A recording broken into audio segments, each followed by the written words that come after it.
Et ça y est, nous sommes en direct. Bonjour, bonjour tout le monde. Alors, quelques petites minutes de retard. Eh bien, ce sont les joies du direct, les joies de la technique également. Je suis ravie de vous retrouver et également ravie d'accueillir ce matin Daniel Manavit. Bonjour Daniel. Bonjour Muriel, bonjour à tout le monde. Hello. Ok, super. J'ai le retour. Donc c'est parfait. Alors Daniel, pour les personnes qui ne te connaissent pas, qui vont te découvrir et découvrir tout ce que tu as à nous transmettre, est-ce que tu pourrais te présenter s'il te plaît? Alors, moi je suis donc une personne qui a été formée à l'énergétique chinoise. Donc pendant 7 ans, je suis également sophrologue, je suis naturopathe. J'ai également étudié toutes les réflexologies de la main, du pied, des joues, du visage, également de l'oreille. J'ai été formée à l'accompagnement des personnes grands malades ou en grande difficulté pendant 3 ans avec la méthode du docteur Simonton. Voilà, en gros, les grandes lignes de mon parcours professionnel. D'accord, merci beaucoup. Alors aujourd'hui, on va aborder le thème de la fatigue. La fatigue, on a tous un jour été fatigués, ressenti cette sensation qui est plutôt désagréable d'ailleurs. Mais quelle est la définition de la fatigue d'un point de vue de la médecine traditionnelle chinoise? Alors, cette fatigue,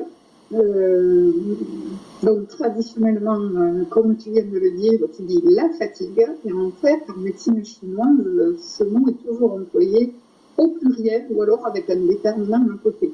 Il n'y a pas une fatigue, il y a des fatigues. Donc ça, c'est la première caractéristique, et d'ailleurs, on va voir ce matin qu'il y en a 10, et pourquoi il y en a 10, et là, on va voir également. Et ces fatigues, donc, en fait, c'est toujours une perte de chi, d'énergie vitale à un certain niveau. Tout le temps. Quel que soit le niveau, on va voir du déséquilibre qui explique qu'il y a donc un état particulier, et on va définir chaque fatigue tout à l'heure, hein, mais c'est déjà une notion de perte d'énergie. D'accord, super. Bon, ben écoute, on est à ton écoute. Alors, déjà, bon, la fatigue, on va la première question que l'on pose en énergétique chinoise sur les caractéristiques, donc quand quelqu'un vient consulter pour la fatigue, c'est à quel horaire, à quel moment elle se manifeste.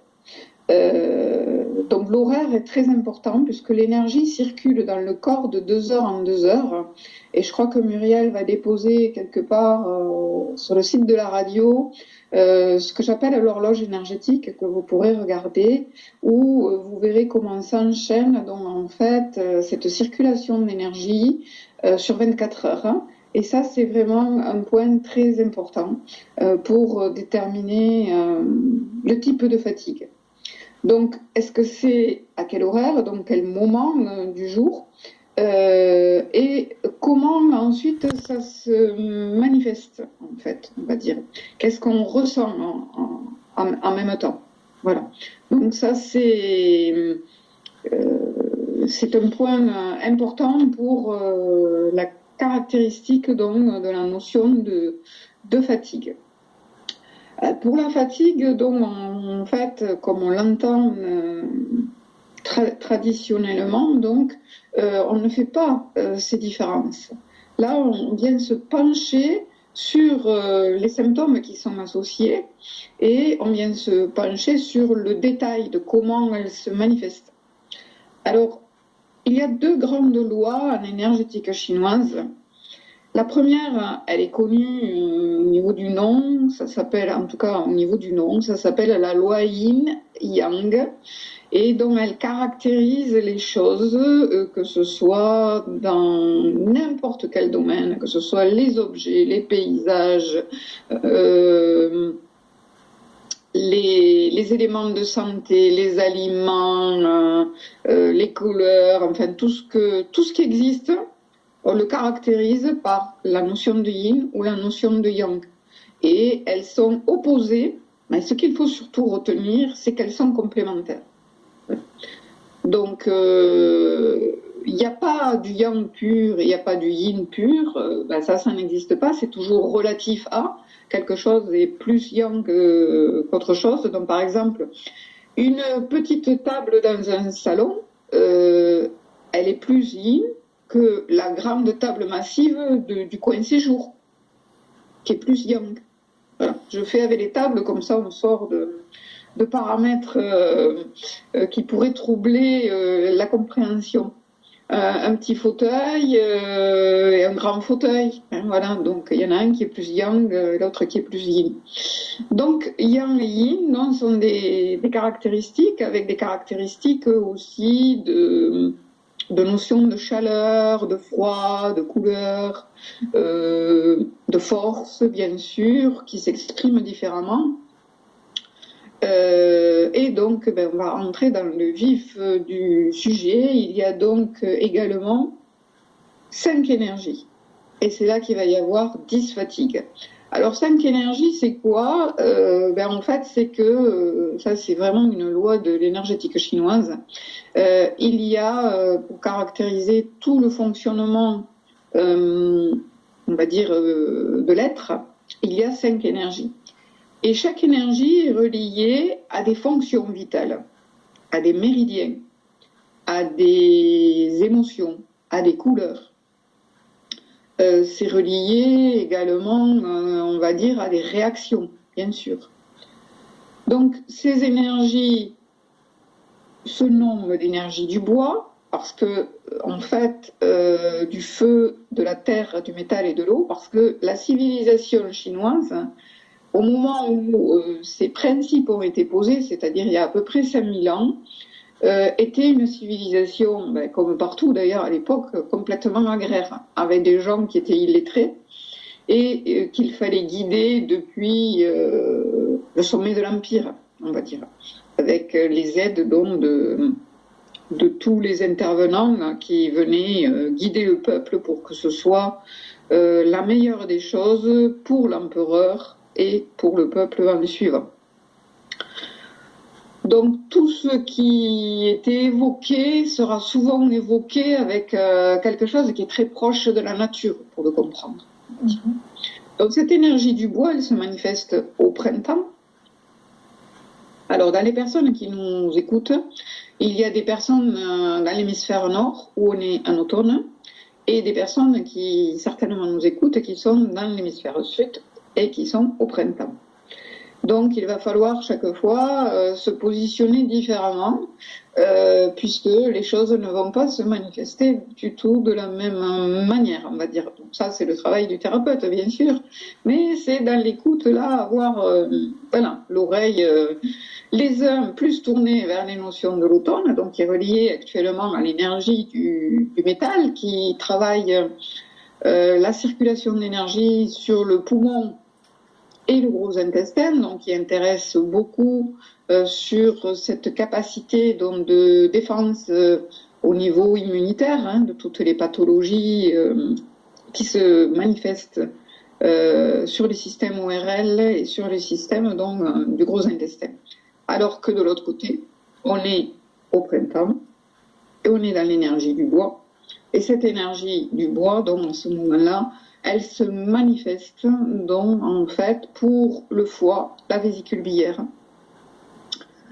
Et donc ensuite, on va tourner, vous verrez le petit schéma qu'elle vous mettra, mais en fait ça tourne, c'est un cycle d'engendrement. Le bois, il nourrit le feu, donc là on va vers l'été. Le feu nourrit, enrichit la terre, on dit. Donc là c'est la période dont on fait des grosses récoltes, on va dire. La terre, elle nourrit cette énergie du métal dont on vient de parler, ce qu'elle amène dans la terre, hein, et le métal, dont par les oligo-éléments, vient enrichir l'eau, qui elle-même va nourrir le bois.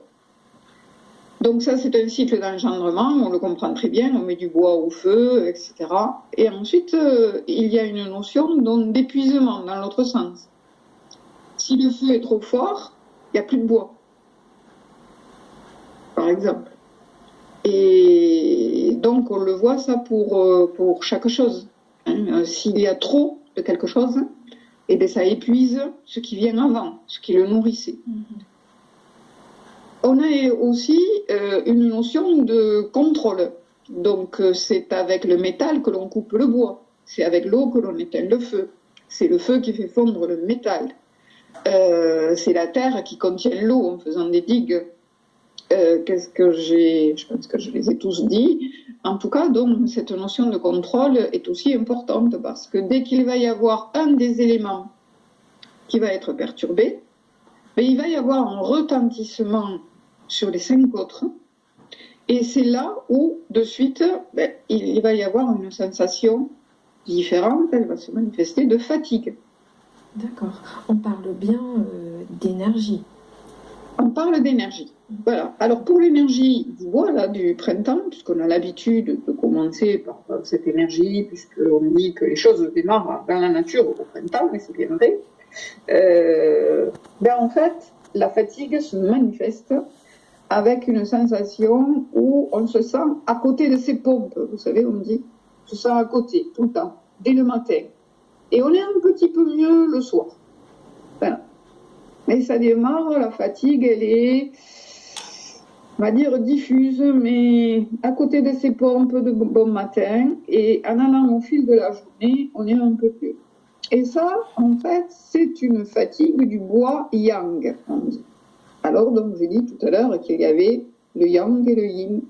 Et donc, il y a aussi la fatigue du bois yin. Et la fatigue du bois yin, par contre, c'est des coups de pompe. D'un coup. Comme si on était vidé, mais en même temps extrêmement tendu d'un point de vue anxiété, nervosité. Et ça, c'est très caractéristique. Alors bon, il y a la couleur du teint aussi, mais c'est caractéristique là. Mais c'est surtout voilà, quelque chose donc, qui manifeste une fatigue dans l'énergie du bois. Donc on va y revenir un peu plus après. Et déjà, c'est voilà, sur 10, voilà, avec 2 fatigues particulières. Ensuite, on va passer donc fatigue de l'énergie du feu. Donc là, il y a des coups de pompe. Effectivement, ils sont plus rapides que dans l'énergie du bois yin. Et c'est surtout de l'excitation. C'est les choses fatiguent en lien avec, on a l'habitude de dire, avec l'atmosphère. C'est de l'hyper-émotivité, on va dire davantage. Voilà. Et c'est une fatigue qui se manifeste beaucoup au moment de la ménopause pour les femmes. Celle-là, on la manifeste, on dit, elle se manifeste de la manière feu-yang. La fatigue feu-yin. Mais là, en fait, cette fatigue, c'est les sujets qui sont, alors sachant qu'il y a la possibilité, bien sûr, d'en avoir plusieurs et de cumuler, bien d'accord. Mais c'est dans la caractérisation des fatigues où on va pouvoir aider. La fatigue feu-yin, donc en fait, c'est des émotifs, les grands émotifs, des écorchés vifs, qui ressassent sans arrêt et qui finissent par être épuisés, qui sont en permanence épuisés, avec des essoufflements, avec des palpitations, mais qui sont toujours en fait dans l'émotion, et donc ils s'épuisent dans l'émotion, ils y perdent toute leur énergie. Donc ça, c'est celle qui est feu yin, donc qui est, voilà. Donc, on en a 4 maintenant. Alors, fatigue de la terre. Alors là, la fatigue de la terre, pour le yang, elle va toucher que certaines personnes. Elle va toucher que les personnes qui aiment bien manger, qui a priori sont théoriquement infatigables, mais à un moment donné, ils font tellement peu attention, on va dire, qu'il y a une auto-intoxication du corps qui se fait de tout ce qu'ils mangent en trop et n'importe comment, que cette auto-intoxication finit par gripper les rouages, on va dire, de cette énergie terre, yang, et il commence à ressentir de la fatigue. Voilà. Donc celle-là, elle est particulière. Par contre, la fatigue terre yin, celle-là, elle est assez commune. La personne va se sentir lourde. Elle va prendre du poids ou elle va en perdre. Mais dans tous les cas, elle va se sentir lourde, même si elle n'a pas des problèmes de poids. Elle se sent lourde, ça c'est la première chose. Elle est avec l'envie de dormir. En fait, voilà, elle a cette baisse qui donne l'envie de dormir et plus ou moins, on va dire, dépressive. Voilà. Est-ce que c'est comme après avoir mangé notre déjeuner, on a souvent un petit coup de fatigue? Oui. D'accord. Oui, on aura l'occasion d'en reparler dans d'autres émissions, quand on parlera de certaines choses. Oui. Dès qu'il y a, voilà, c'est un peu la même chose. Sauf que quand c'est vraiment installé en termes de fatigue, ça va se manifester tout au long de la journée et pas comme après le repas. Voilà, ça s'étend, si tu veux. Okay. Voilà. Et c'est effectivement ce type de sensation. Voilà. Il y a un peu de brouillard, on dit aussi. La notion de brouillard est là. On continue donc avec la fatigue du métal. Donc la fatigue du métal dans le yang, c'est en fait pour les personnes qui savent s'économiser et mais en fait manifestent beaucoup de fragilité au niveau ORL, qui ont du mal à avoir des crans de respiration, qui sont frileux très facilement. Ce sont des gens qui savent qu'ils seront toujours fatigués le soir. Ils le savent, c'est comme ça depuis leur enfance. Mais ils se lèvent de bonne heure quand même. Et malgré tout, c'est des gens qui tiennent le coup quand même, on se rend compte. Parce qu'ils savent s'économiser, ils en font peu, mais voilà, ça avance. Mais cette fatigue, elle est là quand même. Hein. Mais ça ne les empêche pas de se lever. C'est déjà une caractéristique. Ça ne les empêche pas de se lever. Ils la ressentent avec souvent des problèmes ORL et des difficultés à vraiment prendre l'air, à respirer profondément. Donc voilà, cette fatigue est là. Après, il y a l'autre fatigue sur le même domaine donc du métal, qui est une conséquence, on va dire, de l'autre. C'est parce que l'énergie de la Terre ne nourrit pas, qu'il y a vraiment plein de problèmes au niveau donc du gros intestin ou du poumon, et donc ça suit une fatigue parce que ces deux organes sont vraiment fatigués, en maladie, en symptômes en tout cas, voilà. Ça joue à ce niveau-là. Et les deux dernières donc sont dans l'énergie de l'eau. Elles concernent rein et vessie. Alors ça, c'est le manque de sommeil qui fait chuter ces personnes, non. Elles sont souvent, ce sont les personnes qui sont exaltées, qui sont tendues vers un but, qui ont de l'excitation. Et donc ils sont tellement dans cette excitation, ils dorment peu, ils finissent par manquer de sommeil, puis ils ont des maux de tête, ils ont souvent mal au dos, alors ils peuvent avoir de l'hypertension aussi, tellement ils sont tendus vers un projet, vers quelque chose, ils ne s'économisent pas. Et donc voilà, après derrière, ils ont une fatigue qui s'installe et non plus ce même ressort, on va dire, pour faire face à leur but. Et la dernière des fatigues dans l'énergie de l'eau, c'est la fatigue yin.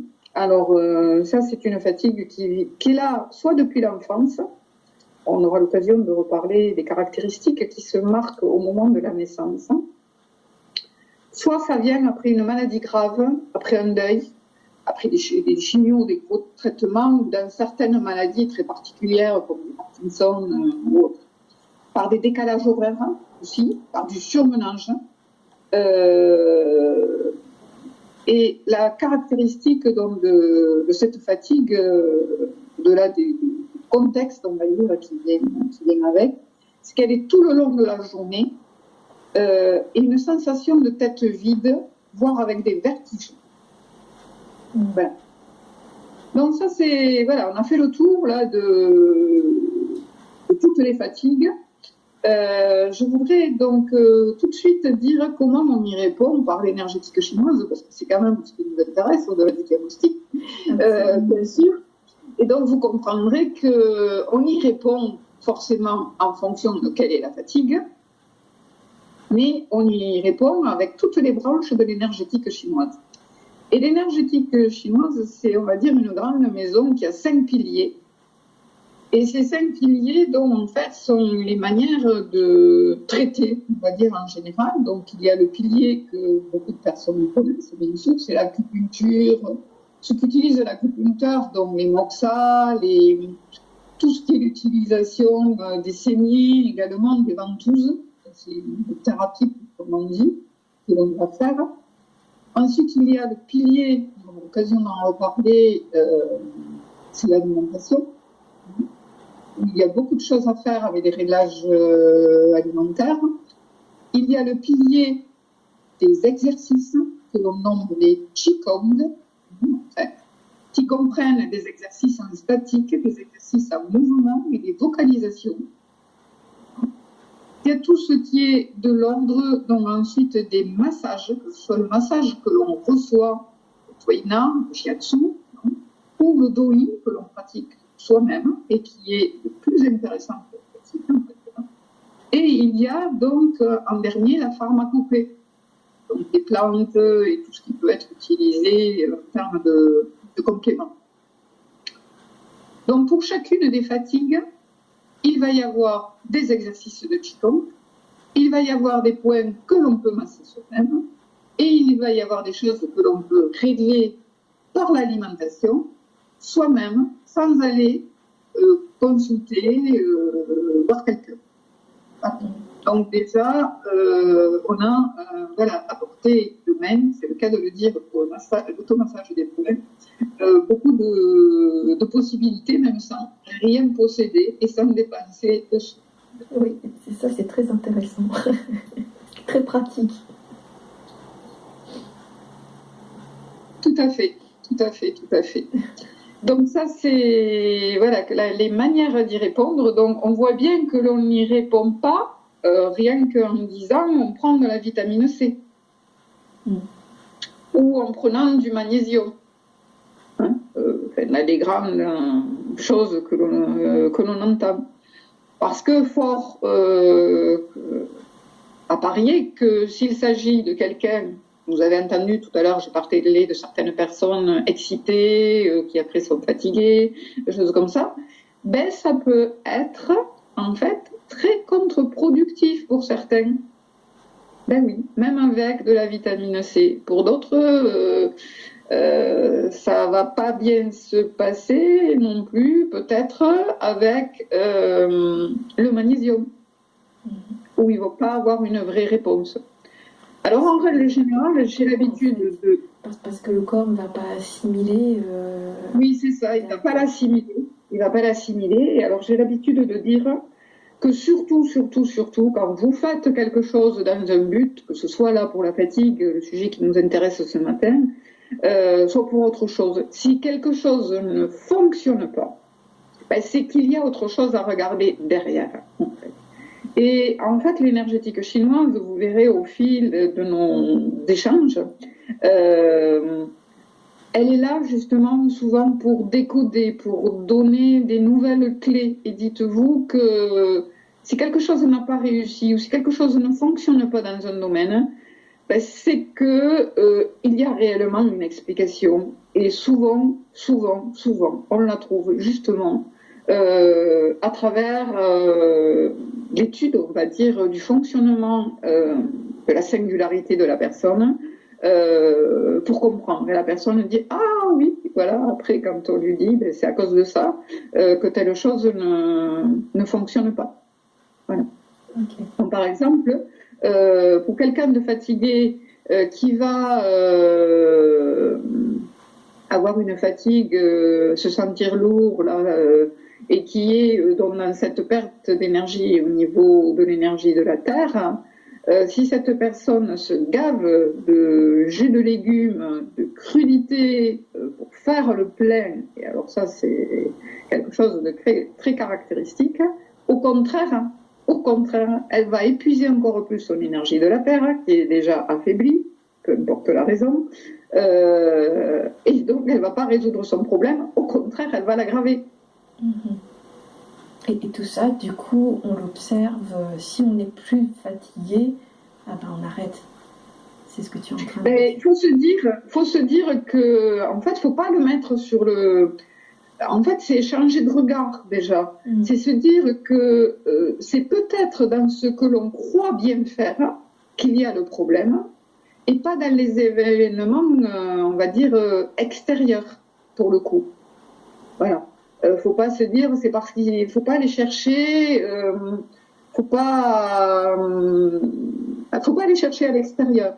Faut se dire, il y a peut-être quelque chose que j'ai mis en place et qui n'est pas obligatoirement la meilleure des choses. Par exemple, la personne qui est fatiguée, et j'ai parlé là de 4 jours,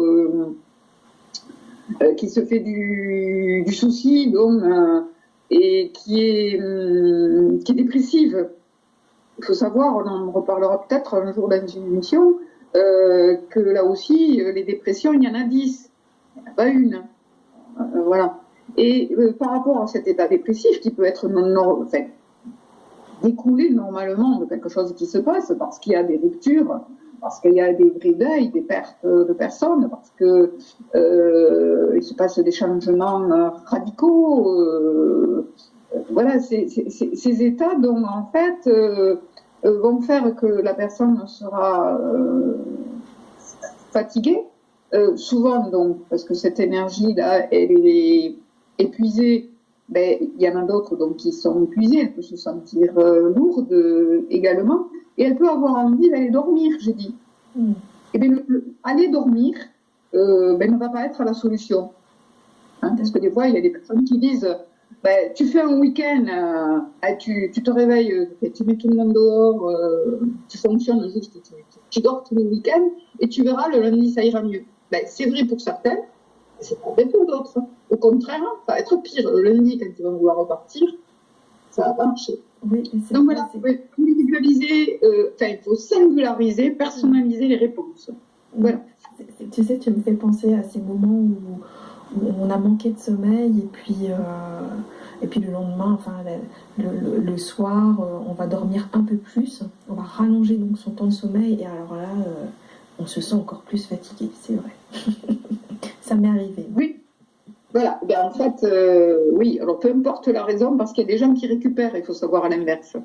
Je veux dire, ce qui t'est arrivé à toi vient de ta typologie. Ça n'arrive pas à tout le monde. Voilà, mais c'est ce type de fatigue, oui, effectivement, tu as raison Muriel, que je voulais évoquer. Oui, oui, tout à fait.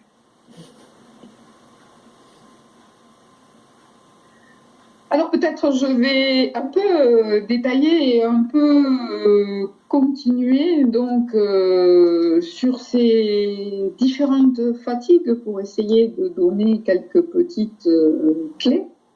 Ah oui.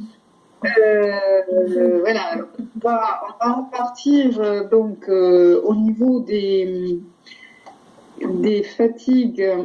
Ah oui, je voulais dire quelque chose là. Il y a, quand ça touche, alors quand c'est vraiment très important, on dit qu'il y a la fatigue des 6 extrêmes ou des 7 blessures. Et là, c'est que tout est touché, on va dire, absolument tout. On va en reparler un petit peu après, quand je vais avoir fait un petit peu le tour. Alors, je reprends mon petit canevas. Hop. Ici. En tout cas, je ne sais pas si vous êtes comme moi. Moi, je ne savais absolument pas, enfin, du point de vue de la médecine traditionnelle chinoise, en tout cas, qu'il existait 10 sortes de fatigue et je me suis retrouvée là dans 2 ou 3 d'entre elles.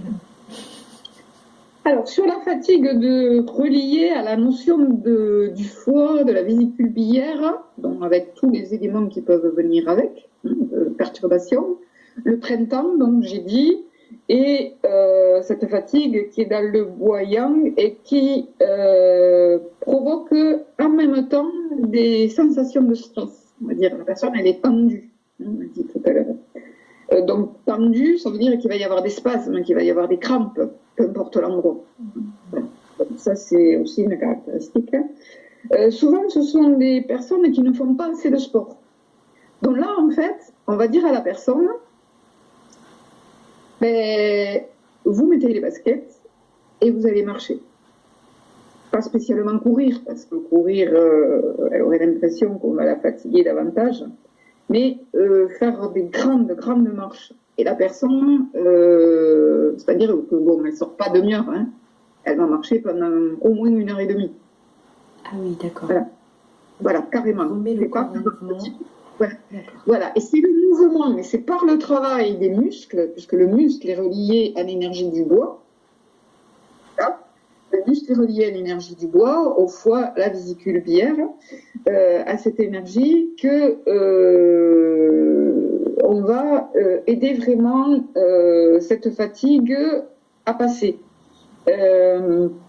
Et je vous rappelle que c'est les personnes qui ont du mal à se lever le matin. Donc vous voyez qu'il faut faire une sacrée leçon pédagogique pour leur expliquer qu'ils seront mieux s'ils vont marcher une très grande marche, qu'ils se lèveront mieux le lendemain. Mais ça vaut le coup de l'expérimentation, je vous promets. C'est quelque chose qui marche bien. Et en règle générale, c'est des gens qui marchent au café, à la douche, enfin, au truc comme ça, qui sont donc qui se couchent tard,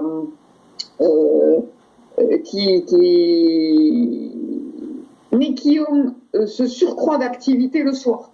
Allez, ils vont se lancer dans quelque chose. J'en connais une comme ça. Allez.